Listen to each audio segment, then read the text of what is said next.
ಇದೊಂದು high profile NRI ಹುಡುಗಿಯ ಕಥೆ. ಆಕೆ ಸ್ವಿಟ್ಜರ್ಲ್ಯಾಂಡ್ ಬ್ಯಾಂಕಲ್ಲಿ ಹೈ ಪೊಸಿಷನ್ನಲ್ಲಿ ಕೆಲಸ ಮಾಡ್ತಾ ಇದ್ಲು.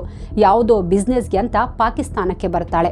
ಆದರೆ ಪಾಕಿಸ್ತಾನದ ನೆಲದ ಮೇಲೆ ಕಾಲಿಟ್ಟ 6 ದಿನಗಳಲ್ಲೇ ಆ ಹುಡುಗಿ ನಾಪತ್ತೆಯಾಗ್ಬಿಡ್ತಾಳೆ. ಎಷ್ಟು ಹುಡುಕಿದ್ರೂ ಯುವತಿ ಸಿಗೋದೇ ಇಲ್ಲ. ಕೆನಡಾದಿಂದ ಪಾಕಿಸ್ತಾನಕ್ಕೆ ಬರೋ ತಂದೆ ಮಗಳನ್ನ ಹುಡುಕಿ ಕೊಡಿ ಅಂತ ಪಾಕಿಸ್ತಾನ ಕೋರ್ಟ್ಗೆ ಅರ್ಜಿ ಹಾಕ್ತಾರೆ.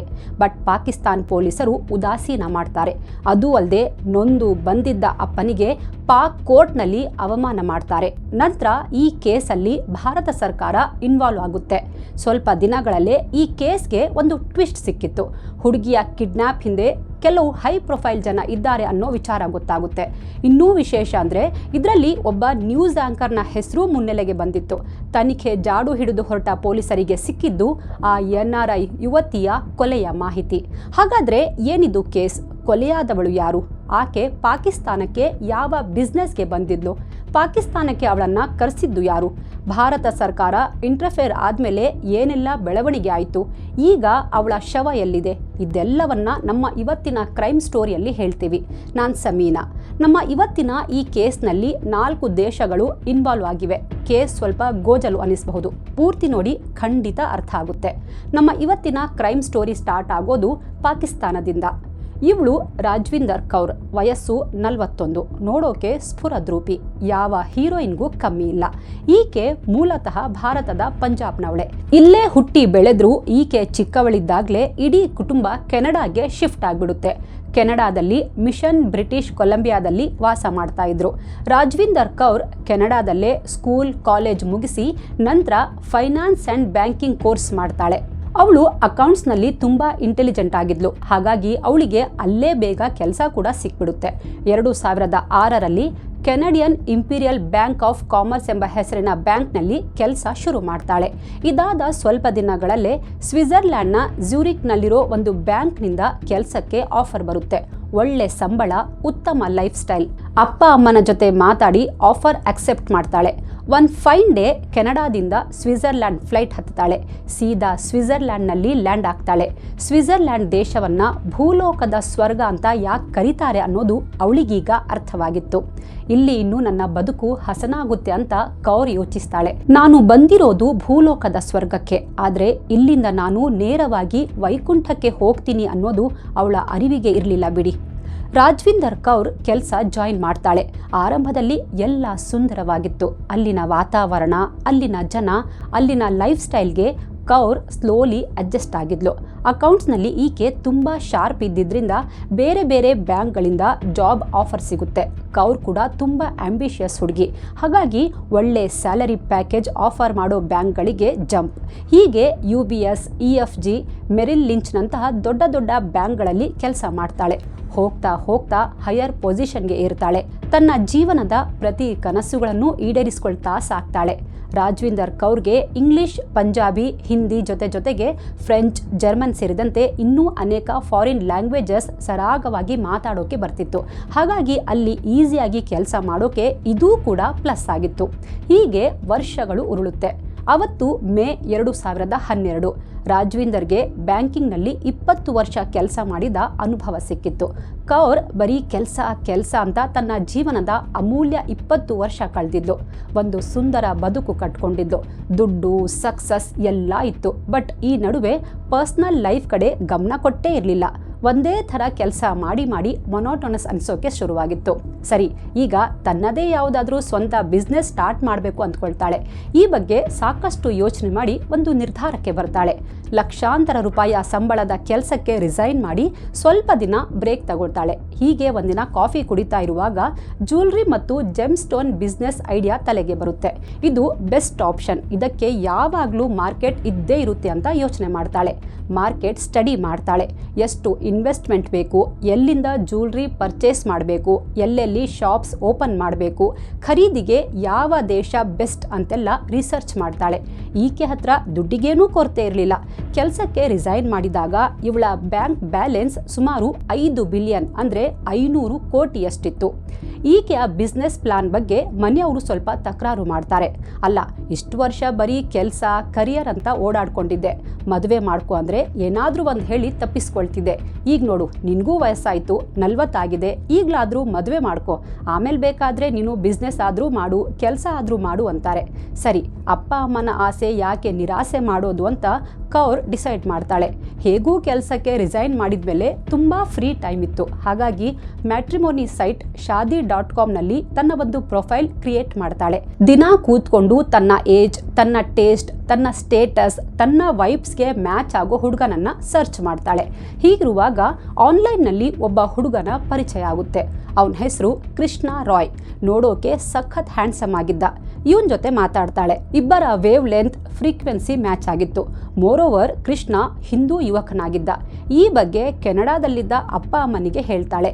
ಅಬ್ಬಾ, ಈಗಲಾದರೂ ಜೀವನದಲ್ಲಿ ಸೆಟ್ಲ್ ಆಗ್ತಿದ್ದಾಳಲ್ಲ ಅಂತ ಅಪ್ಪ ಅಮ್ಮ ಖುಷಿ ಪಡ್ತಾರೆ. ನಿನ್ನಿಷ್ಟನೇ ನಮ್ಮಿಷ್ಟ ಅಂತ ಹೇಳ್ತಾರೆ. ಕೌರ್ ಕೃಷ್ಣ ರಾಯ್ ಜೊತೆ ಚಾಟಿಂಗ್ ಶುರು ಮಾಡ್ತಾಳೆ. ಇವತ್ತಿನ ದಿನ ಹೇಗಿತ್ತು, ತಾನು ಏನು ಮಾಡಿದೆ, ನಾಳೆ ಏನು ಪ್ಲಾನ್ಸ್ ಇದೆ ಅಂತೆಲ್ಲ ಕೃಷ್ಣನ ಜೊತೆ ಡಿಸ್ಕಸ್ ಮಾಡ್ತಾ ಇದ್ಲು. ಇಬ್ಬರ ನಡುವೆ ಎಲ್ಲ ಚೆನ್ನಾಗಿತ್ತು. ಆದರೆ ಒಂದು ಸಣ್ಣ ಪ್ರಾಬ್ಲಮ್ ಇತ್ತು. ಅದೇನಂದರೆ ಈ ಕೃಷ್ಣ ರಾಯ್ ಇದ್ದಿದ್ದು ಪಾಕಿಸ್ತಾನದಲ್ಲಿ. ಹೀಗೆ ಒಂದಿನ ಮಾತಾಡ್ತಾ ಇರುವಾಗ ಕೃಷ್ಣ ಹತ್ರ ಜ್ಯುವೆಲ್ರಿ ಬಿಸ್ನೆಸ್ ಬಗ್ಗೆ ಹೇಳ್ತಾಳೆ. ನಾನು ಜ್ಯುವೆಲ್ರಿ ಬಿಸ್ನೆಸ್ ಮಾಡಬೇಕು ಅಂದ್ಕೊಂಡಿದ್ದೀನಿ, ಪರ್ಚೇಸಿಂಗ್ ಸ್ಟಾರ್ಟ್ ಮಾಡಬೇಕು ಅಂತ ಹೇಳ್ತಾಳೆ. ಅದಕ್ಕೆ ಕೃಷ್ಣ, ಇಲ್ಲಿ ಪಾಕಿಸ್ತಾನದ ಲಾಹೋರ್ನಲ್ಲಿ ನನಗೆ ಒಬ್ಬ ಡೈಮಂಡ್ ವ್ಯಾಪಾರಿ ಗೊತ್ತು. ಅವನ ಹತ್ರ ತುಂಬ ಒಳ್ಳೆ ಡೈಮಂಡ್ ಸಿಗುತ್ತೆ. ರೇಟ್ ಕೂಡ ಬೇರೆ ಕಡೆ ಕಂಪೇರ್ ಮಾಡಿದರೆ ತುಂಬ ಕಾಂಪಿಟೇಟಿವ್ ಆಗಿದೆ. ಕ್ವಾಲಿಟಿ ಕೂಡ ಎ ಕ್ಲಾಸ್, ಜ್ಯುವೆಲ್ರಿ ಡಿಸೈನ್ಸ್ ಕೂಡ ಯುನೀಕ್ ಆಗಿರುತ್ತೆ ಅಂತಾನೆ. ಅದು ಅಲ್ಲದೆ ಈಗ ಇಲ್ಲಿ ಡೈಮಂಡ್ ಆಕ್ಷನ್ ಕೂಡ ನಡೀತಾ ಇದೆ. ನೀನು ಓಕೆ ಅಂದರೆ ನಾನು ಮಾತಾಡಿ ಹೇಳ್ತೀನಿ ಅಂತಾನೆ. ಸರಿ, ಮಾತಾಡು ಅಂತ ಕೌರ್ ಹೇಳ್ತಾಳೆ. ಸರಿ, ನಾನು ವಿಚಾರಿಸಿ ಹೇಳ್ತೀನಿ, ಬಟ್ ನಂದೊಂದು ಕಂಡೀಷನ್ ಅಂತಾನೆ. ಏನದು ಅಂತ ಕೌರ್ ಕೇಳ್ತಾಳೆ. ಏನಿಲ್ಲ, ನೀನು ಲಾಹೋರ್ಗೆ ಬರಬೇಕು. ಇದೇ ನೆಪದಲ್ಲಿ ಅಟ್ಲೀಸ್ಟ್ ನಾವಿಬ್ರು ಮೀಟ್ ಮಾಡಬಹುದು, ಬರ್ತೀಯಾ ಅಂತ ಕೇಳ್ತಾನೆ. ಅವನ ಮಾತಿಗೆ ನಕ್ಕು ಸರಿ ಯೋಚಿಸಿ ಹೇಳ್ತೀನಿ ಅಂತಾಳೆ. ನೆಕ್ಸ್ಟ್ ಕೆನಡಾದಲ್ಲಿದ್ದ ತನ್ನ ಅಪ್ಪ ಅಮ್ಮನಿಗೆ ಫೋನ್ ಮಾಡ್ತಾಳೆ. ನಾನು ಪಾಕಿಸ್ತಾನಕ್ಕೆ ಬಿಸ್ನೆಸ್ ಟ್ರಿಪ್ ಹೋಗಬೇಕಿದೆ, ಸ್ವಲ್ಪ ದಿನದಲ್ಲಿ ವಾಪಸ್ ಬರ್ತೀನಿ ಅಂತಾಳೆ. ಹಾಗೆ ಅಲ್ಲೂ ಕೂಡ ಸುಂದರವಾದ ಗುರುದ್ವಾರ ಇದೆ, ಅದನ್ನೂ ನೋಡಿ ಗುರುದ್ವಾರದ ಸನ್ನಿಧಿಗೆ ನಮಸ್ಕರಿಸಿ ಬರ್ತೀನಿ ಅಂತಾಳೆ. ಪಾಕಿಸ್ತಾನ ಅಂತ ಹೇಳಿದ ಕೂಡಲೇ ಅಪ್ಪ ಅಮ್ಮನಿಗೆ ಸ್ವಲ್ಪ ಭಯ ಆಗುತ್ತೆ. ಸುಮ್ಮನೆ ಅಷ್ಟು ದೂರ ಯಾಕೆ ಹೋಗ್ತೀಯಾ ಮಗಳೇ, ಬೇರೆ ಎಲ್ಲಾದರೂ ನೋಡಬಹುದಲ್ಲ ಅಂತಾರೆ. ಇಲ್ಲ ಮಮ್ಮಿ, ನನ್ನ ಬಿಸ್ನೆಸ್ಗೆ ಬೇಕಿರೋದೆಲ್ಲ ಅಲ್ಲಿ ತುಂಬ ಚೆನ್ನಾಗಿ ಸಿಗುತ್ತೆ, ನಾನು ಹೋಗಬೇಕು ಅಂತಾಳೆ. ಸರಿ, ಇನ್ನೇನು ಮಗಳು ಹೇಳ್ತಾ ಇದ್ದಾಳಲ್ಲ ಅಂತ ಹುಷಾರಾಗಿ ಹೋಗ್ಬಾ ಅಂತ ಪರ್ಮಿಷನ್ ಕೊಡ್ತಾರೆ. ಬಟ್ ನಾವು ನಮ್ಮ ಮಗಳನ್ನು ಕಳಿಸ್ತಾ ಇರೋದು ಪಾಕಿಸ್ತಾನಕ್ಕಲ್ಲ, ಬದಲಿಗೆ ಯಮಲೋಕಕ್ಕೆ ಅಂತ ಅವರಿಗೆ ಗೊತ್ತಾಗಲೇ ಇಲ್ಲ. ಅದು 12 ಆಗಸ್ಟ್ 2012. ಪಾಕಿಸ್ತಾನ ವೀಸಾಗೆ ಅಪ್ಲೈ ಮಾಡ್ತಾಳೆ. ಕೆಲವು ದಿನಗಳಲ್ಲೇ ವೀಸಾ ಸಿಗುತ್ತೆ. ಲಾಹೋರ್ಗೆ ಟಿಕೆಟ್ ಬುಕ್ ಮಾಡ್ತಾಳೆ. ಅದು 25 ಆಗಸ್ಟ್ 2012. ಕೌರ್ ಸ್ವಿಟ್ಜರ್ಲ್ಯಾಂಡ್ನಿಂದ ದುಬೈ, ಅಲ್ಲಿಂದ ಲಾಹೋರ್ ಫ್ಲೈಟ್ ತಗೋತಾಳೆ. ಬಟ್ ಇದು ನನ್ನ ಲಾಸ್ಟ್ ಜರ್ನಿ ಅನ್ನೋದು ಅವಳಿಗೂ ಗೊತ್ತಿರಲಿಲ್ಲ. ಅಲ್ಲಮಾ ಇಕ್ಬಾಲ್ ಇಂಟರ್ನ್ಯಾಷನಲ್ ಏರ್ಪೋರ್ಟ್ಗೆ ಬಂದಿಳಿತಾಳೆ. ಹೇಳಕ್ಕೆ ಇದು ಬಿಸ್ನೆಸ್ ಟ್ರಿಪ್, ಆದರೆ ಆ ನೆಪದಲ್ಲಿ ಕೃಷ್ಣನನ್ನ ಮೀಟ್ ಮಾಡೋದು ಕೌರ್ ಉದ್ದೇಶ ಆಗಿತ್ತು. ಇದುವರೆಗೂ ಇವರಿಬ್ರು ಬರೀ ಫೋನ್ನಲ್ಲಿ ಟಚಲ್ಲಿದ್ದರು. ಫಾರ್ ದ ಫಸ್ಟ್ ಟೈಮ್ ಈಗ ಮೀಟ್ ಮಾಡೋದ್ರಲ್ಲಿದ್ದರು. ಮ್ಯಾಟ್ರಿಮೋನಿ ಸೈಟಲ್ಲಿ ಪರಿಚಯ ಆಗಿದ್ದ ಈ ಕೃಷ್ಣ ರಾಯ್ ಯಾರು? ಕೃಷ್ಣ ಪಾಕಿಸ್ತಾನದಲ್ಲಿ ಏನು ಮಾಡ್ತಾ ಇದ್ದ? ಇವನ ನಿಜವಾದ ಹೆಸರು ಕೃಷ್ಣನಾ ಅಥವಾ ಬೇರೆ ಇದೆಯಾ? ಹಾಗಾದರೆ ಅವನ ನಿಜವಾದ ಐಡೆಂಟಿಟಿ ಏನು? ಅವನು ನಿಜಕ್ಕೂ ಪಾಕಿಸ್ತಾನದವನ ಅಥವಾ ಕೆಲಸದ ಮೇಲೆ ಇಲ್ಲಿಗೆ ಬಂದಿದ್ನಾ? ಇದೆಲ್ಲದರ ಬಗ್ಗೆ ಮುಂದೆ ಹೇಳ್ತೀವಿ. ಇಷ್ಟು ಓದಿರೋ ಹುಡುಗಿ, ಇಷ್ಟು ವರ್ಷ ವಿದೇಶದಲ್ಲಿ ಪ್ರಖ್ಯಾತ ಬ್ಯಾಂಕ್ಗಳಲ್ಲಿ ಕೆಲಸ ಮಾಡಿದವಳು, ಸಾಕಷ್ಟು ದೇಶ ಸುತ್ತಿರೋಳು, ತಾನೇ ಸ್ವಂತ ಬಿಸ್ನೆಸ್ ಸ್ಟಾರ್ಟ್ ಮಾಡಬೇಕು ಅಂದ್ಕೊಂಡಿರೋಳು, ಬರೀ ಒಂದು ಮ್ಯಾಟ್ರಿಮೋನಿ ಸೈಟಲ್ಲಿ ಪರಿಚಯ ಆದ ಹುಡುಗನನ್ನು ನೋಡೋಕೆ, ಮೀಟ್ ಮಾಡೋಕೆ ನೇರವಾಗಿ ಪಾಕಿಸ್ತಾನಕ್ಕೆ ಬರ್ತಾಳೆ ಅಂದರೆ ಈಕೆನ ಡೇರಿಂಗ್ ಅನ್ಬೇಕೋ ದಡ್ಡಿ ಅನ್ಬೇಕೋ ಗೊತ್ತಿಲ್ಲ. ಇನ್ಫ್ಯಾಕ್ಟ್ ಕೌರ್ ಅಪ್ಪ ಅಮ್ಮನ ಜೊತೆ ತುಂಬ ಕ್ಲೋಸ್ ಇದ್ಲು. ಅವ್ರ ಹತ್ರ ಎಲ್ಲ ಹೇಳ್ತಾ ಇದ್ಲು. ಕೃಷ್ಣ ರಾಯ್ ಬಗ್ಗೆಯೂ ಮನೆಯವರಿಗೆ ಗೊತ್ತಿತ್ತು. ಅವನ ಫೋಟೋ ಕೂಡ ನೋಡಿದ್ರು, 1-2 ಸಲ ಮಾತು ಕೂಡ ಆಡಿದ್ರು. ಪಾಕಿಸ್ತಾನದ ಸಂಬಂಧ ನಮ್ಗೆ ಯಾಕೆ ಅನಿಸಿದ್ರು, ಮಗಳು ಇಷ್ಟು ವರ್ಷ ಆದಮೇಲೆ ಯಾರನ್ನೋ ಇಷ್ಟಪಟ್ಟಿದ್ದಾಳೆ ಅಂತ ಅಂದ್ಕೊಂಡು ಅವರು ಸುಮ್ಮನಾಗಿದ್ರು. ಕೌರ್ ಲಾಹೋರ್ಗೆ ಬಂದ ಮೇಲೆ ಫ್ಯಾಮಿಲಿಗೆ ಫೋನ್ ಮಾಡಿ ಮಾತಾಡ್ತಾಳೆ. ಯಾವ ಹೋಟೆಲ್ನಲ್ಲಿ ಇದ್ದೀನಿ, ಎಷ್ಟು ಗಂಟೆಗೆ ರೀಚ್ ಆದೆ, ಯಾರನ್ನ ಮೀಟ್ ಮಾಡ್ತಾ ಇದ್ದೀನಿ ಅಂತೆಲ್ಲ ಡೀಟೇಲ್ ಹೇಳಿದ್ಲು. ಇಂಟ್ರೆಸ್ಟಿಂಗ್ ಅಂದರೆ ಪಾಕಿಸ್ತಾನದಲ್ಲಿ ಒಬ್ಬ ನ್ಯೂಸ್ ಆ್ಯಂಕರ್ ಇದ್ದ. ಅವನ ಹೆಸರು ಇಕ್ಬಾಲ್ ಹುಸೇನ್. ಅವನು ಕೌರ್ಗೆ ಪರಿಚಯ ಇದ್ದ. ಅವನನ್ನೂ ಭೇಟಿ ಮಾಡಿ ಬರ್ತೀನಿ ಅಂತ ಕೌರ್ ಅಪ್ಪ ಅಮ್ಮನಿಗೆ ಹೇಳಿದ್ಲು. ಹಾಗಾದರೆ ಇಕ್ಬಾಲ್ ಹುಸೇನ್ ಕೌರ್ಗೆ ಹೇಗೆ ಪರಿಚಯ? ಅವನನ್ನು ಕೌರ್ ಮೀಟ್ ಮಾಡಿದ್ಲಾ? ಆಗಸ್ಟ್ 26 ಮತ್ತು 27ಕ್ಕೆ ರಾಜ್ವಿಂದರ್ ಕುಟುಂಬದವರ ಜೊತೆ ಮಾತಾಡ್ತಾಳೆ. ಆದರೆ ಅದೇ ಲಾಸ್ಟ್ ಟೈಮ್. ಇದಾದ ನಂತರ ಅವಳ ಫೋನ್ ಸ್ವಿಚ್ ಆಫ್ ಆಗಿತ್ತು. ಮನೆಯವರಿಗೆ ಗಾಬರಿ ಸ್ಟಾರ್ಟ್ ಆಗಿತ್ತು. ಏನಾಯಿತು ಇವಳಿಗೆ? ಯಾಕೆ ಫೋನ್ ಮಾಡ್ತಾ ಇಲ್ಲ? ಫೋನ್ ಬೇರೆ ಸ್ವಿಚ್ ಆಫ್ ಇದೆ. ಏನಾಯಿತೋ ಏನೋ? ಮೊದಲೇ ಅದು ಪಾಕಿಸ್ತಾನ. ಮಗಳೇನಾದರೂ ತೊಂದರೆಯಲ್ಲಿ ಸಿಕ್ಕಾಕ್ಕೊಂಡಿರ್ಬಹುದಾ ಅಂತ ಅಪ್ಪ ಅಮ್ಮನಿಗೆ ಗಾಬರಿ ಆಗಿತ್ತು. ಹೀಗೆ 3-4 ದಿನ ಕಳೆದು ಹೋಗುತ್ತೆ. ರಾಜ್ವಿಂದರ್ ಕೌರ್ ತಂದೆ ಸಿಕಂದರ್ ಸಿಂಗ್ ಮಗಳು ಸ್ಟೇ ಮಾಡಿದ್ದ ಹೋಟೆಲ್ಗೆ ಕಾಲ್ ಮಾಡ್ತಾರೆ. ಮಗಳ ಬಗ್ಗೆ ವಿಚಾರಿಸ್ತಾರೆ. ಹೋಟೆಲ್ನವರು, ಸರ್, ನಾವು ಅವರನ್ನು 31ನೇ ತಾರೀಕು ಲಾಸ್ಟ್ ನೋಡಿದ್ದು, ಮತ್ತೆ ಅವರು ಹೋಟೆಲ್ಗೆ ಬರಲಿಲ್ಲ ಅಂತಾರೆ. ಅಲ್ಲಿಗೆ ಕೌರ್ ಫ್ಯಾಮಿಲಿಯ ಗಾಬರಿ ಹೆಚ್ಚಾಗಿತ್ತು. ಸಿಕಂದರ್ ಸಿಂಗ್ ಕೆನಡಾ ಸರ್ಕಾರಕ್ಕೆ ಪತ್ರ ಬರೀತಾರೆ. ನನ್ನ ಮಗಳು ಪಾಕಿಸ್ತಾನಕ್ಕೆ ಬಿಸ್ನೆಸ್ ಟ್ರಿಪ್ಗೆ ಅಂತ ಹೋಗಿದ್ದಾಳೆ. 3-4 ದಿನದಿಂದ ಅವಳು ನಮ್ಮ ಜೊತೆ ಕಾಂಟ್ಯಾಕ್ಟ್ ಮಾಡಿಲ್ಲ. ಅವಳ ಫೋನ್ ಸ್ವಿಚ್ ಆಫ್ ಬರ್ತಿದೆ. ನಮಗೆ ಭಯ ಆಗ್ತಾ ಇದೆ. ದಯವಿಟ್ಟು ಪಾಕಿಸ್ತಾನ ಎಂಬಸಿ ಮೇಲೆ ಪ್ರೆಷರ್ ಹಾಕಿ ಮಗಳನ್ನು ಹುಡುಕಿಸಿ ಕೊಡಿ ಅಂತ ಮನವಿ ಮಾಡ್ತಾರೆ. ಇವರ ಮನವಿ ಪರಿಗಣಿಸಿದ ಕೆನಡಾ ಎಂಬಸಿ ಪಾಕಿಸ್ತಾನ ಎಂಬಸಿ ಜೊತೆ ಮಾತಾಡ್ತಾರೆ. ಕೇಸ್ ಬಗ್ಗೆ ಡೀಟೇಲ್ಸ್ ಹೇಳ್ತಾರೆ. ಪಾಕ್ ಎಂಬಸಿ ಲಾಹೋರ್ ಪೊಲೀಸರಿಗೆ ವಿಷಯ ತಿಳಿಸಿ ಹುಡುಕುವಂತೆ ತಿಳಿಸ್ತಾರೆ. ಬಟ್ ಲಾಹೋರ್ ಪೊಲೀಸರು ಮಾತ್ರ ಈ ಕೇಸ್ನ ಸೀರಿಯಸ್ ಆಗಿ ತಗೊಳ್ಳೋದೇ ಇಲ್ಲ. ತನಿಖೆ ಮಾಡ್ತೀವಿ, ಏನಾದರೂ ಗೊತ್ತಾದರೆ ರಿಪೋರ್ಟ್ ಕೊಡ್ತೀವಿ ಅಂತ ಹಾರಿಕೆ ಉತ್ತರ ಕೊಡ್ತಾರೆ. ಹೀಗೆ ದಿನಗಳು ಉರುಳುತ್ತೆ. ಬಟ್ ಕೌರ್ ಬಗ್ಗೆ ಏನೂ ಸುಳಿವೇ ಸಿಗಲ್ಲ. ಹಾಗಾದರೆ ರಾಜ್ವಿಂದರ್ ಕೌರ್ ಏನಾದ್ಲು? ಎಷ್ಟು ವಿಚಾರಿಸಿದ್ರೂ ಪೊಲೀಸರು ಏನೂ ಅಪ್ಡೇಟ್ ಕೊಡಲ್ಲ. ಹುಡುಕ್ತಾ ಇದ್ದೀವಿ, ಕ್ಲೂ ಸಿಕ್ಕರೆ ಹೇಳ್ತೀವಿ, ಸದ್ಯ ಏನೂ ಡೆವಲಪ್ಮೆಂಟ್ ಆಗಿಲ್ಲ ಅಂತಾನೆ ದಿನ ದೂಡ್ತಾ ಇದ್ರು. ಎಂಥ ದೇಶ ರೀ ಇದು! ಒಬ್ಬ ವಿದೇಶಿ ಪ್ರಜೆ ನಮ್ಮ ದೇಶದಲ್ಲಿ ಮಿಸ್ಸಿಂಗ್ ಆಗಿದ್ದಾಳೆ ಅಂದರೆ ಎಷ್ಟು ಮುತುವರ್ಜಿ ವಹಿಸಿ ಹುಡುಕ್ಬೇಕಲ್ವಾ? ಎಂಥ ವಿಚಿತ್ರ ಅಂದರೆ ಕೌರ್ ಮಿಸ್ಸಿಂಗ್ ಬಗ್ಗೆ ಮೀಡಿಯಾದಲ್ಲೂ ರಿಪೋರ್ಟ್ ಆಗಲ್ಲ. ಹೇಗೂ ಇದು ಎಂಬಸಿ ಹೇಳಿರೋ ಕೇಸ್. ನಮ್ಮ ಸ್ಟೇಷನ್ನಲ್ಲಿ ಕಂಪ್ಲೇಂಟ್ ಏನು ರಿಜಿಸ್ಟರ್ ಆಗಿಲ್ವಲ್ಲ, ನೋಡೋಣ ಬಿಡುವಂತ ಪೊಲೀಸರು ಉಡಾಫೆ ತೋರಿದ್ರು. ಇದು ಹೀಗೆ ಬಿಟ್ರೆ ನಮ್ಮ ಮಗಳು ಸಿಗಲ್ಲ ಅಂತ ಸಿಕಂದರ್ಗೆ ಗೊತ್ತಾಗುತ್ತೆ. ಕೂಡಲೇ ಕೆನಡಾ ಸರ್ಕಾರದ ಸಹಾಯ ತಗೊಂಡು ಅವರೇ ಪಾಕಿಸ್ತಾನಕ್ಕೆ ಬರ್ತಾರೆ. ಬಟ್ ಇಷ್ಟೆಲ್ಲ ಆಗೋವಷ್ಟರಲ್ಲಿ ಹಲವು ತಿಂಗಳೇ ಕಳೆದು ಹೋಗಿತ್ತು. ಅಂದರೆ ರಾಜ್ವಿಂದರ್ ಮಿಸ್ಸಿಂಗ್ ಆಗಿದ್ದು ಆಗಸ್ಟ್ 2012ರಲ್ಲಿ. ಬಟ್ ತಂದೆ ಪಾಕ್ಗೆ ಬಂದಿದ್ದು ಡಿಸೆಂಬರ್ ಮೊದಲ ವಾರದಲ್ಲಿ. ಹಾಗಾದ್ರೆ 4 ತಿಂಗಳು ಯಾಕೆ ಕೌರ್ ತಂದೆ ಮಗಳನ್ನ ಹುಡುಕೋಕೆ ಪಾಕ್ಗೆ ಬರಲಿಲ್ಲ ಅನ್ನೋ ಪ್ರಶ್ನೆ ಇಲ್ಲಿ ಸಹಜವಾಗೇ ಕಾಡುತ್ತೆ. ಸಿಕಂದರ್ ನೇರವಾಗಿ ಪೊಲೀಸ್ ಸ್ಟೇಷನ್ಗೆ ಹೋಗ್ತಾರೆ. ಮಗಳು ರಾಜ್ವಿಂದರ್ ಕೌರ್ ಮಿಸ್ಸಿಂಗ್ ಬಗ್ಗೆ ಅಧಿಕೃತವಾಗಿ ಕಂಪ್ಲೇಂಟ್ ದಾಖಲಿಸ್ತಾರೆ. ಮಗಳ ಫೋಟೋ ಮತ್ತು ಡೀಟೇಲ್ಸ್ ಕೊಡ್ತಾರೆ. ಲಾಹೋರ್ಗೆ ಯಾಕೆ ಬಂದ್ಲು, ಯಾವಾಗ ಬಂದ್ಲು, ಯಾವ ಹೋಟೆಲ್ನಲ್ಲಿ ತಂಗಿದ್ಲು, ಯಾವಾಗಿಂದ ಮಿಸ್ಸಿಂಗ್ ಅನ್ನೋ ಬಗ್ಗೆ ಮಾಹಿತಿ ಕೊಡ್ತಾರೆ. ಬರುವಾಗ ಜೊತೆಗೆ ಲ್ಯಾಪ್ಟಾಪ್, ಸ್ವಲ್ಪ ಕ್ಯಾಶ್ ಮತ್ತು ಕೆಲವು ಜ್ಯೂಲ್ರಿ ತಂದಿದ್ಲು ಅಂತಾನು ಹೇಳ್ತಾರೆ. ನಾಪತ್ತೆ ಕೇಸ್ ದಾಖಲಾಗುತ್ತೆ. ವಿಪರ್ಯಾಸ ಅಂದರೆ ಈಗಲೂ ಕೇಸ್ನ ತನಿಖೆ ಆಮೆಗತಿಯಲ್ಲಿತ್ತು. ಇದರಿಂದ ಬೇಸತ್ತು ಸಿಕಂದರ್ ಭಾರತ ಸರ್ಕಾರದ ನೆರವು ಕೋರ್ತಾರೆ. ಅಂದಿನ ಭಾರತ ಸರ್ಕಾರ ಇವರ ನೆರವಿಗೆ ಬರುತ್ತೆ. ಇಲ್ಲಿಂದ ಕೌರ್ ಕೇಸ್ಗೆ ಬೂಸ್ಟ್ ಸಿಗುತ್ತೆ. ಇನ್ಫ್ಯಾಕ್ಟ್ ಅಂದಿನ ಪಂಜಾಬ್ನ deputy chief minister Sukhbir Singh Badal ಮತ್ತು ಸಿಕಂದರ್ ಸಿಂಗ್ ದೂರದ ಸಂಬಂಧಿಕರಾಗಿದ್ದರು. ಹೀಗಾಗಿ ಸುಖ್ಬೀರ್ ಸಿಂಗ್ ಬಾದಲ್ ಅವರು ಪಾಕಿಸ್ತಾನದ ಪಂಜಾಬ್ ಪ್ರಾಂತ್ಯದ ಅಂದಿನ ಮುಖ್ಯಮಂತ್ರಿ ಶಹಬಾಜ್ ಶರೀಫ್ ಅವರಿಗೆ ಫೋನ್ ಮಾಡ್ತಾರೆ. ಆದಷ್ಟು ಬೇಗ ರಾಜ್ವಿಂದರ್ ಕೌರ್ನನ್ನು ಹುಡುಕಿ ಕೊಡಿ ಅಂತ ಮನವಿ ಮಾಡ್ತಾರೆ. ಯಾವಾಗ ಭಾರತದ ಕಡೆಯಿಂದ ಒತ್ತಡ ಜಾಸ್ತಿ ಆಗುತ್ತೋ ಪಾಕಿಸ್ತಾನ ಸರ್ಕಾರದ ಮೇಲೆ ಪ್ರೆಷರ್ ಜಾಸ್ತಿ ಆಗುತ್ತೆ. ಪೊಲೀಸರು ಆಕ್ಟಿವ್ ಆಗ್ತಾರೆ. ಈಗ ಸೀರಿಯಸ್ ಆಗಿ ತನಿಖೆ ಸ್ಟಾರ್ಟ್ ಮಾಡ್ತಾರೆ. ಪೊಲೀಸರಿಗೆ ಒಂದು ಮುಖ್ಯ ಲೀಡ್ ಸಿಗುತ್ತೆ. ಕೂಡಲೇ ಪೊಲೀಸರು ಅನುಮಾನದ ಮೇರೆಗೆ ಒಬ್ಬನನ್ನ ಅರೆಸ್ಟ್ ಮಾಡಿಕೊಂಡು ಠಾಣೆಗೆ ಎಳ್ಕೊಂಡು ಬರ್ತಾರೆ. ಅವನ ಹೆಸರು ಹಫೀಜ್ ಶೆಹಜಾದ್ ಹುಸೇನ್. ಇವನು ಅಲ್ಲಿನ ಪ್ರೈವೇಟ್ ಹಾಸ್ಪಿಟಲ್ನಲ್ಲಿ ಅಟೆಂಡರ್ ಆಗಿ ಕೆಲಸ ಮಾಡ್ತಾ ಇದ್ದ. ಹಫೀಜ್ ಶೆಹಜಾದ್ಗೆ ಸರಿಯಾಗಿ ಬೆಂಡೆತ್ತುತ್ತಾರೆ. ಪೊಲೀಸರ ಹೊಡೆತಕ್ಕೆ ಪದರುಗುಟ್ಟಿ ಹೋಗ್ತಾನೆ. ಜನಾಬ್, ಹೊಡಿಬೇಡಿ, ಎಲ್ಲ ನಿಜ ಹೇಳ್ತೀನಿ ಅಂತಾನೆ. ಜನಾಬ್, ನಾನು ರಾಜ್ವಿಂದರ್ ಕೌರ್ ಕೊಲೆ ಮಾಡಿಲ್ಲ ಅಂದ್ಬಿಡ್ತಾನೆ. ಇಂಟ್ರೆಸ್ಟಿಂಗ್ ವಿಚಾರ ಅಂದರೆ ಇವನನ್ನ ಠಾಣೆಗೆ ಕರ್ಕೊಂಡು ಬಂದಿದ್ದ ಪೊಲೀಸರು ಅವನನ್ನು ಯಾಕೆ ಕರ್ಕೊಂಡು ಬಂದಿದ್ದೀವಿ ಅಂತ ಹೇಳೇ ಇರಲಿಲ್ಲ. ಆದರೆ ಇವನೇ ರಾಜ್ವಿಂದರ್ ಹೆಸರು ಹೇಳಿಬಿಟ್ಟಿದ್ದ. ಅಂದ್ರೆ ಇದುವರೆಗೂ ಕಾಣೆಯಾಗಿದ್ದಾಳೆ ಅಂತ ಅಂದ್ಕೊಂಡಿದ್ದ ಕೌರ್ ಕೊಲೆಯಾಗಿದ್ದಾಳೆ ಅನ್ನೋದು ಕನ್ಫರ್ಮ್ ಆಗಿತ್ತು. ಅಲ್ಲಿಗೆ ಬಿಸ್ನೆಸ್ ಟ್ರಿಪ್ ಅಂತ ಹೇಳಿ ತಾನು ಇಷ್ಟಪಟ್ಟಿದ್ದ ಕೃಷ್ಣ ರಾಯ್ನನ್ನ ಮೀಟ್ ಮಾಡೋಕೆ ಬಂದಿದ್ದ ಬಿಲಿಯನೇರ್ ಹೆಣ್ಣು ಮಗಳು ಕೊಲೆಯಾಗಿ ಹೋಗಿದ್ಲು. ಹಾಗಾದ್ರೆ ಇವಳನ್ನ ಕೊಂದವರು ಯಾರು ಮತ್ತು ಯಾಕೆ? ಈ ಪ್ರಶ್ನೆಗೆ ಇನ್ನೂ ಉತ್ತರ ಸಿಕ್ಕಿರಲಿಲ್ಲ. ಸರಿ, ರಾಜ್ವಿಂದರ್ ಕೌರ್ನನ್ನ ನೀನು ಕೊಲೆ ಮಾಡಿಲ್ಲ ಅಂದ್ರೆ ಕೊಲೆ ಮಾಡಿದ್ಯಾರು? ಏನ್ ಮಾಡಿದ್ರಿ ಅವಳ ಜೊತೆ?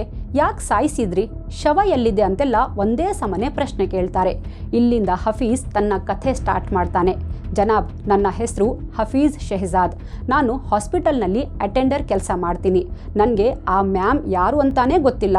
ನನ್ನ ಕಸಿನ್ ಶಾಹಿದ್ ಗಜನ್ಫರ್ ಸ್ವಲ್ಪ ದಿನಗಳ ಹಿಂದೆ ಪಾಕಿಸ್ತಾನಕ್ಕೆ ಬಂದಿದ್ದ. ಅವನು ಜರ್ಮನಿಯಲ್ಲಿರೋದು. ಅವನು ಜರ್ಮನಿಯ ಸಿಟಿಸನ್. ಅವನೇ ಕೊಲೆಗೆ ಪ್ಲಾನ್ ಮಾಡಿದ್ದು.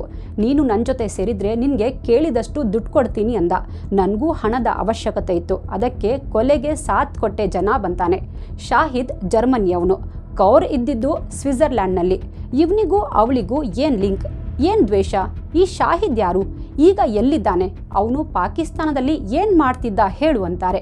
ಅದಕ್ಕೆ ಹಫೀಜ್, ಜನಾಬ್, ಅವನು ಪಾಕಿಸ್ತಾನದಲ್ಲೇ ಹುಟ್ಟಿರೋದು, ಆದರೆ ತುಂಬ ವರ್ಷಗಳಿಂದ ಜರ್ಮನಿಯಲ್ಲೇ ಸೆಟ್ಲ್ ಆಗಿದ್ದಾನೆ. ರಾಜ್ವಿಂದರ್ ಲಾಹೋರ್ಗೆ ಬರೋ ಕೆಲವು ದಿನಗಳ ಹಿಂದೆ ಅಷ್ಟೇ ಅವನು ಪಾಕಿಸ್ತಾನಕ್ಕೆ ಬಂದಿದ್ದ. ಆಗಲೇ ನನಗೆ ಫೋನ್ ಮಾಡ್ದ. ಒಂದು ಕೆಲಸ ಇದೆ, ಮಾಡ್ತೀಯಾ ಅಂತ ಕೇಳ್ದ. ಏನು ಮಾಡಬೇಕು ಹೇಳು ಅಂದೆ.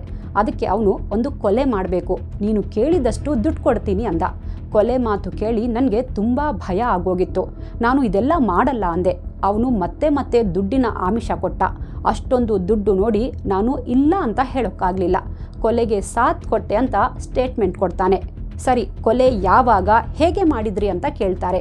ರಾಜ್ವಿಂದರ್ 25 ಆಗಸ್ಟ್ 2012ಕ್ಕೆ ಸ್ವಿಟ್ಜರ್ಲ್ಯಾಂಡ್ನಿಂದ ಲಾಹೋರ್ಗೆ ಬಂದರು. ಅವರು ನೋಡೋಕೆ ತುಂಬ ಚೆನ್ನಾಗಿದ್ರು. ನಾವಿಬ್ರು ಹೈ ಎಂಡ್ ಕಾರ್ ತಗೊಂಡು ಹೋಗಿ ಏರ್ಪೋರ್ಟ್ನಿಂದ ಅವರನ್ನ ಪಿಕ್ ಮಾಡಿದ್ವಿ. ನಂತರ ಒಂದೊಳ್ಳೆ ಹೋಟೆಲ್ನಲ್ಲಿ ರೂಮ್ ಬುಕ್ ಮಾಡಿ ಸ್ಟೇ ಮಾಡಿಸಿದ್ವಿ. ಹೀಗೆ 2-3 ದಿನ ಸುತ್ತಾಡಿದ್ವಿ ಅಂತಾನೆ. ಆಗ ಪೊಲೀಸರಿಗೆ ಡೌಟ್ ಬರುತ್ತೆ. ಕೌರ್ ಬಂದಿದ್ದು ಬಿಸ್ನೆಸ್ಗೆ ಅಂತ, ಜೊತೆಗೆ ಕೃಷ್ಣನನ್ನ ಮೀಟ್ ಮಾಡೋಕೆ. ಇದ್ಯಾರೋ ಹಫೀಜ್ ಮತ್ತು ಶಾಹಿದ್ ಜೊತೆಗೆ ಯಾಕೆ ಸುತ್ತಾಡಿದ್ಲು? ಲೇ, ಯಾರೋ ಈ ಶಾಹಿದ್? ಅವನ ಪೂರ್ತಿ ಜನ್ಮಕುಂಡಲಿ ಹೇಳಿದ್ರೆ ಸರಿ ಇವಾಗ ಅಂತ ಸಿಟ್ಟಲ್ಲಿ ವಿಚಾರಿಸ್ತಾರೆ. ಜನಾಬ್, ಕೌರ್ ಮತ್ತು ಶಾಹಿದ್ ಶಾದಿ.comನಲ್ಲಿ ಪರಿಚಯ ಆಗಿದ್ದು. ಶಾಹಿದ್ ಅದರಲ್ಲಿ ತನ್ನ ಹೆಸರು ಕೃಷ್ಣ ರಾಯ್ ಅಂತ ರಿಜಿಸ್ಟರ್ ಮಾಡ್ಕೊಂಡಿದ್ದ. ತನ್ನನ್ನ ಹಿಂದೂ ಅಂತ ಹೇಳ್ಕೊಂಡಿದ್ದ ಅಂತಾನೆ. ಅಂದರೆ ಆ ಕೃಷ್ಣ ರಾಯ್ ಮತ್ತು ಶಾಹಿದ್ ಇಬ್ರು ಒಬ್ರೇನಾ? ಹಫೀಜ್ ಹೌದು ಅಂತ ತಲೆ ಅಲ್ಲಾಡಿಸ್ತಾನೆ. ಅಲ್ಲಿಗೆ ಇದೊಂದು ಫ್ರಾಡ್ ಜಾಲ ಅನ್ನೋದು ಪೊಲೀಸರಿಗೆ ಪಕ್ಕಾ ಆಗಿತ್ತು. ಆದರೆ ಕೊಲೆ ಮಾಡಿದ್ಯಾಕೆ ಅನ್ನೋದು ಇನ್ನೂ ಅರ್ಥ ಆಗಿರಲಿಲ್ಲ.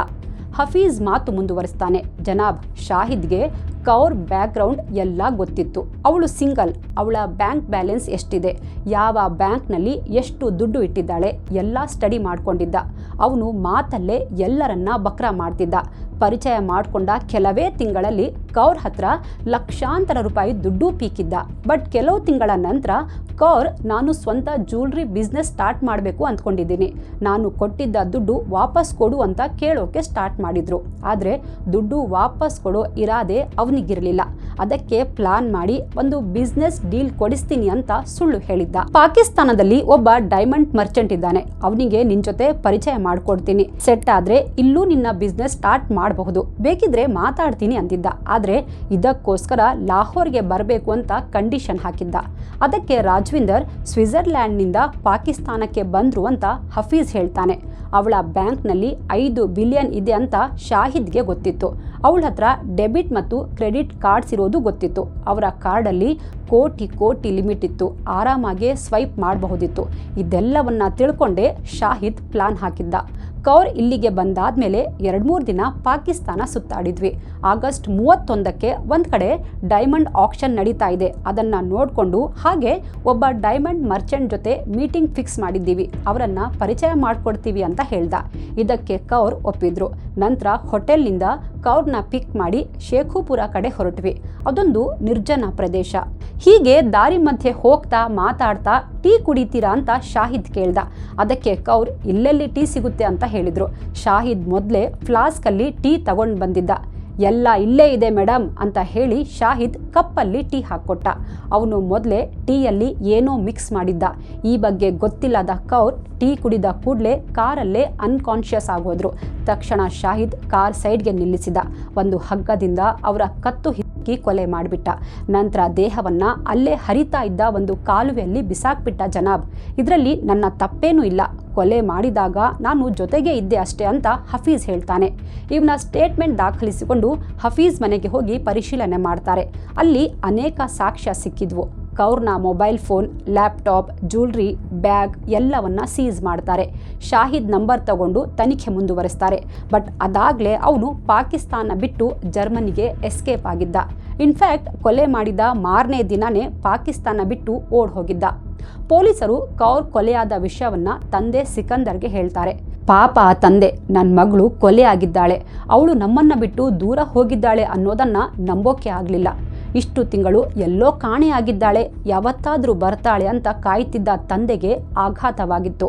ಪೊಲೀಸರು ಶಾಹಿದ್ನ ಫೋಟೋ ತೋರಿಸ್ತಾರೆ. ಇವನು ನಮಗೆ ಚೆನ್ನಾಗಿ ಗೊತ್ತು, ಇವನು ನನ್ನ ಮಗಳ ಸ್ನೇಹಿತ, ಇವನ ಹೆಸರು ಕೃಷ್ಣ ರಾಯ್ ಅಂತೆಲ್ಲ ಹೇಳ್ತಾರೆ.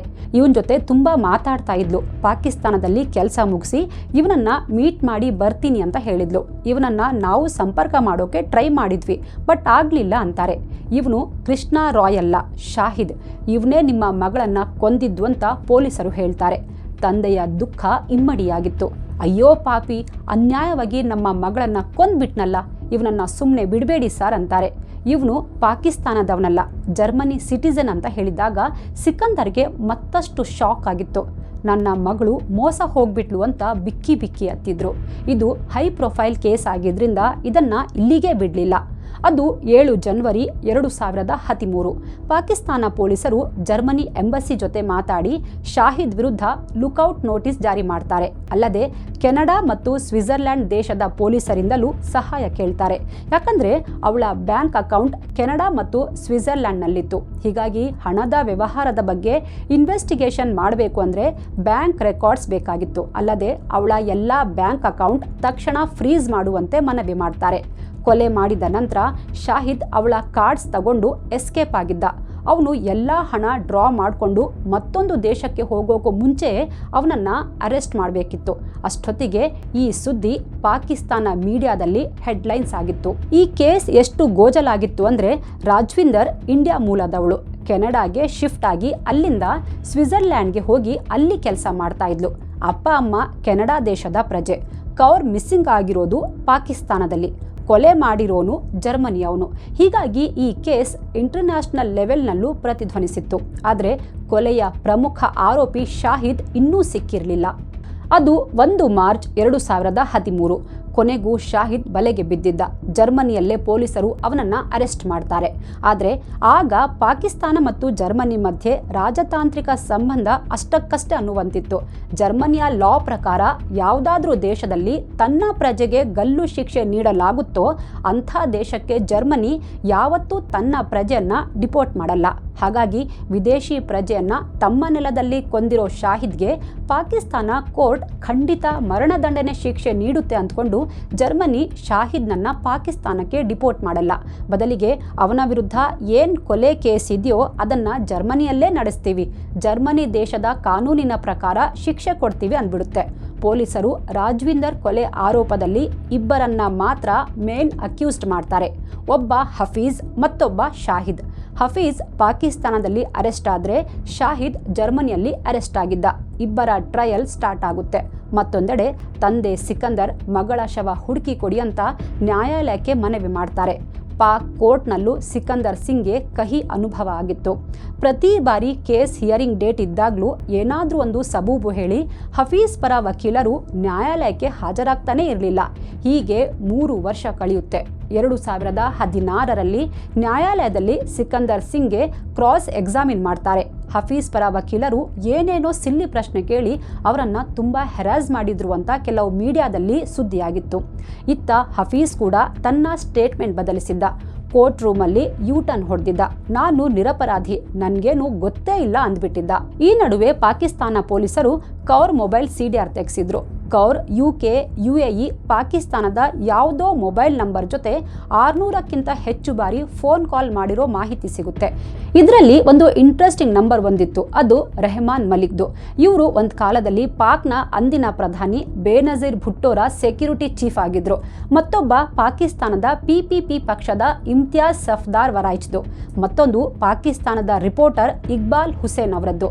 ಮತ್ತೊಂದು UK ಅಲ್ಲಿದ್ದ ಒಬ್ಬ ಬ್ಲ್ಯಾಕ್ ಮ್ಯಾಜಿಕ್ ಪ್ರಾಕ್ಟೀಷನರ್ನದ್ದು. ಹಾಗಾದ್ರೆ ಸ್ವಿಟ್ಜರ್ಲ್ಯಾಂಡ್ ಬ್ಯಾಂಕ್ ಅಲ್ಲಿ ಕೆಲಸ ಮಾಡ್ತಾ ಇದ್ದ ರಾಜ್ವಿಂದರ್ ಕೌರ್ಗೆ ಇವರೆಲ್ಲರ ಪರಿಚಯ ಹೇಗಿತ್ತು? ಇವರಿಗೂ ಅವಳಿಗೂ ಏನ್ ಸಂಬಂಧ? ಅಥವಾ ಇವಳ ನಂಬರ್ನಿಂದ ಶಾಹಿದ್ ಈ ಎಲ್ಲ ಕಾಲ್ ಮಾಡಿದ್ನಾ? ಈ ಬಗ್ಗೆ ಯಾವುದೇ ಸ್ಪಷ್ಟ ಮಾಹಿತಿ ಸಿಕ್ಕಿಲ್ಲ. ಪೊಲೀಸರು ಕೂಡ ಈ ಮೂವರನ್ನ ವಿಚಾರಣೆ ಮಾಡಲಿಲ್ಲ. ಈ ಕೇಸ್ಗೆ ಅವರನ್ನ ಕನ್ಸಿಡರೇ ಮಾಡಲಿಲ್ಲ. ಅದು 9 ಡಿಸೆಂಬರ್ 2017. ಕೌರ್ ಕೊಲೆ ಕೇಸ್ನ ವರ್ಡಿಕ್ಟ್ ಬಂದಿತ್ತು. ಲಾಹೋರ್ನ ಲೋಯರ್ ಕೋರ್ಟ್ ರಾಜ್ವಿಂದರ್ ಕೌರ್ ಕೊಲೆಯಲ್ಲಿ ಹಫೀಜ್ ಪಾತ್ರ ಸಾಬೀತುಪಡಿಸೋಕೆ ಯಾವುದೇ ಸ್ಟ್ರಾಂಗ್ ಎವಿಡೆನ್ಸ್ ಇಲ್ಲ ಅಂತ ಹೇಳಿ ಅವನನ್ನ ಖುಲಾಸೆ ಮಾಡುತ್ತೆ. ಅಂದರೆ ಶವ ಕೂಡ ಸಿಕ್ಕಿರಲಿಲ್ಲ, ಯಾವುದೇ ಫೊರೆನ್ಸಿಕ್ ಎವಿಡೆನ್ಸ್ ಕೂಡ ಇರಲಿಲ್ಲ. ಅಲ್ಲಿಗೆ ಕೋರ್ಟಲ್ಲಿ ಕೇಸ್ ಬಿದ್ದು ಹೋಗುತ್ತೆ. ತಂದೆ ಸಿಕಂದರ್ ಅಂತೂ ಜರ್ಜರಿತರಾಗಿ ಹೋಗಿದ್ರು. ಅವರು ಕೇಳಿದ್ದು ಎರಡು. ಒಂದು, ಮಗಳ ಕೊಲೆಗೆ ನ್ಯಾಯ, ಮತ್ತೊಂದು ತನ್ನ ಮುದ್ದಿನ ಮಗಳ ಶವ. ಇವೆರಡೂ ಅವರಿಗೆ ಸಿಗಲೇ ಇಲ್ಲ. 6 ನವೆಂಬರ್ 2014 ಮುಖ್ಯ ಆರೋಪಿ ಶಾಹಿದ್ನ ಟ್ರಯಲ್ ಸ್ಟಾರ್ಟ್ ಆಗುತ್ತೆ. ಕೌರ್ ಕೊಲೆಯಾಗಿ 13 ವರ್ಷ ಆಗಿದೆ. ಈ 13 ವರ್ಷದಲ್ಲಿ ಅವಳ ದೇಹ ಇದುವರೆಗೂ ಪತ್ತೆ ಆಗಿಲ್ಲ. ಕೌರ್ ಕುಟುಂಬದವರು ಇನ್ನೂ ಫೈಟ್ ಮಾಡ್ತಾನೆ ಇದ್ದಾರೆ. ಪಾಪ ಕೌರ್ ಯಾರೋ ಒಬ್ಬ ಮ್ಯಾಟ್ರಿಮೋನಿ ಸೈಟಲ್ಲಿ ಸಿಕ್ಕವನ ಹಿಂದೆ ಬಿದ್ದು ತನ್ನ ಜೀವವನ್ನೇ ಕಳ್ಕೊಂಡ್ಳು. ಅಲ್ಲ, ಅಷ್ಟೊಂದು ಓದಿದವಳು, 40 ವರ್ಷ ಸಿಂಗಲ್ ಆಗಿ ಎಲ್ಲ ಅಡೆತಡೆಗಳನ್ನು ಫೇಸ್ ಮಾಡಿ ಸಕ್ಸಸ್ ಪಡೆದವಳು, ಮೋಸ್ಟ್ ಇಂಡಿಪೆಂಡೆಂಟ್ ಮತ್ತು ಆಂಬಿಷಿಯಸ್ ಲೇಡಿ. ಹೀಗೆ ಮೋಸ ಹೋಗ್ತಾಳೆ ಅಂದರೆ ನಂಬೋದು ಕಷ್ಟ. ಬಹುಶಃ ಈ ಬಿಸ್ನೆಸ್ ರಿಲೇಷನ್ಶಿಪ್ ಅಂತ ಕೌರ್ ಯೋಚಿಸದೇ ಇದ್ದಿದ್ರೆ ಇವತ್ತು ಬದುಕಿರ್ತಾ ಇದ್ಲು ಅನಿಸುತ್ತೆ. ಬಟ್ ವಿಧಿಯಾಟದ ಮುಂದೆ ಎಲ್ಲವೂ ಗೌಣ ಅಲ್ವಾ? ಯಾರೋ ಒಬ್ಬ shaadi.comನಲ್ಲಿ ಸಿಕ್ಕ ಅಂದ ಮಾತ್ರಕ್ಕೆ ಅವನ ಪೂರ್ವಾಪರ ಏನೂ ವಿಚಾರಿಸ್ಲಿಲ್ವಾ? ಅವನು ಹೇಳ್ದ ಅಂತ ಸೀದಾ ಪಾಕಿಸ್ತಾನಕ್ಕೆ ಬಂದ್ಬಿಟ್ಲಾ? ಕೌರ್ ತಂದೆ ತಾಯಿ ಆದರೂ ಸ್ವಲ್ಪ ಕಾಳಜಿ ವಹಿಸಬೇಕಿತ್ತಲ್ವಾ? ಕೌರ್ CDRನಲ್ಲಿ ಸಿಕ್ಕ ಆ ನಂಬರ್ ಜೊತೆಗೆ ಕಾಂಟ್ಯಾಕ್ಟ್ನಲ್ಲಿ ಇದ್ದಿದ್ದು ಯಾರು? ಈ ಪ್ರಕರಣದಲ್ಲಿ ಹಫೀಜ್, ಶಾಹಿದ್ ಜೊತೆಗೆ ಇನ್ನೂ ಹಲವು ಪ್ರಭಾವಿಗಳು ಶಾಮೀಲಾಗಿದ್ದಾರಾ? ಇಂಥ ಹಲವು ಪ್ರಶ್ನೆಗಳು ಇನ್ನೂ ಹಾಗೇ ಇವೆ. ಸೋಷಿಯಲ್ ಮೀಡಿಯಾದಲ್ಲಿ ಸಿಗೋ ಪ್ರತಿಯೊಬ್ಬರು ಹೀಗೆ ಇರ್ತಾರೆ ಅಂತ ನಾವು ಹೇಳಲ್ಲ. ಆದರೆ ನೀವು ಯಾರ ಜೊತೆ ಫ್ರೆಂಡ್ಶಿಪ್ ಮಾಡ್ಕೋತಾ ಇದ್ದೀರಾ? ಅವರು ನಿಮ್ಮ ಸ್ನೇಹಕ್ಕೆ ಅರ್ಹರಾ? ಅವರ ಪೂರ್ವಾಪರ ಏನು ಅಂತ ತಿಳ್ಕೊಂಡು ಮುಂದುವರಿರಿ. ಸುಮ್ಮನೆ ಯಾರ ಹಿಂದೆನೋ ಬಿದ್ದು ನಿಮ್ಮ ಜೀವನ ಹಾಳು ಮಾಡ್ಕೋಬೇಡಿ. ಈ ಕೇಸ್ ಬಗ್ಗೆ ನಿಮಗೆ ಏನು ಅನಿಸುತ್ತೆ? ಕಾಮೆಂಟ್ ಮಾಡಿ ತಿಳಿಸಿ. Thank you so much.